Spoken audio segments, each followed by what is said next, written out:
after Meg admitted staging a miscarriage to fool him. With the recently published revelations in print of Meghan Markle's many lies, Oprah interview, court case, text messages to Jason Knauf, etc., will it ever be revealed in the headlines that Meghan Markle lied about having a miscarriage? Earlier, the Duchess of Sussex has revealed that she suffered a miscarriage in a personal account published Wednesday in the New York Times.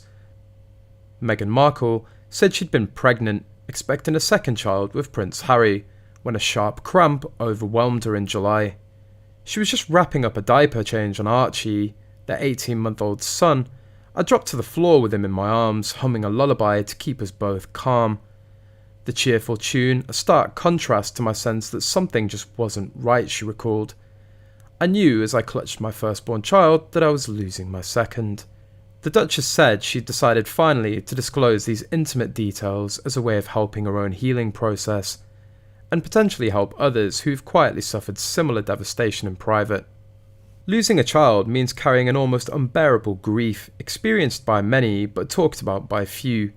In the pain of our loss, my husband and I discovered that in a room of 100 women, 10 to 20 of them will have suffered from miscarriage, she said. Yet despite the staggering commonality of this pain, she added, the conversation remains taboo, riddled with unwarranted shame and perpetuating a cycle of solitary mourning. Roughly 10% of known pregnancies end in miscarriage before 20 weeks, according to the American College of Obstetricians and Gynecologists, while others estimate a still higher number. In a 2015 survey, the Journal of Obstetrics and Gynecology found that among those who had a miscarriage and their partners, nearly half felt guilty. About a quarter of them said they felt shame. The tragedy came amid a tumultuous year for the Duchess, who, together with Harry, 36, announced at the start of the year that they would step back as working members of the British royal family. The couple moved to Southern California, where they've also mounted a multi-pronged legal effort pushing back against tabloid media intrusions on their life. They've sued over several alleged violations of their privacy, including one suit filed in late July to stop the circulation of a photo of their young son.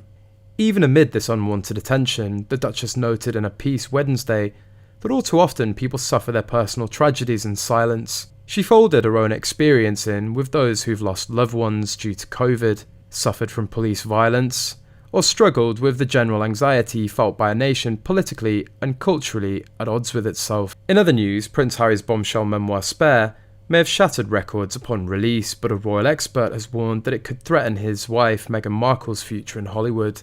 The Duke of Sussex's explosive book, released on January the 10th, days after being leaked online, was declared the fastest-selling non-fiction title just a day later after moving something like 1.4 million copies on the first day of release. However, royal expert Kinsey Schofield issued a grim warning to Harry and Meghan while talking to Fox News. As per Schofield, I think Spare and the recent Netflix documentary will ultimately hurt Harry and Meghan's relationship with the Hollywood elite. Did intensely private Beyoncé give Meg permission to read a text that she sent the Duchess verbatim to millions of Netflix subscribers? I highly doubt it. Did Courtney Cox expect to one day be called out for magic mushroom chocolates in Spare?